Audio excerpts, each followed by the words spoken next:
کمی ښځې ته نبی علیه الصلاۃ والسلام دعا کوي.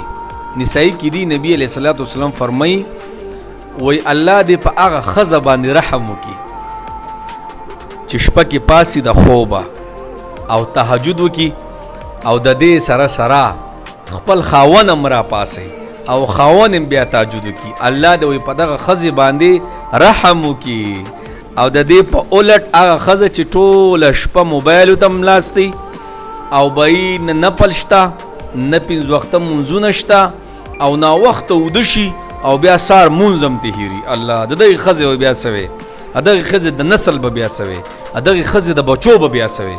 عموما د دغې ښځې بچي ګوره بیا ډېره نافرمانه دي ښه چې د سهار یې مونځ نه کوي.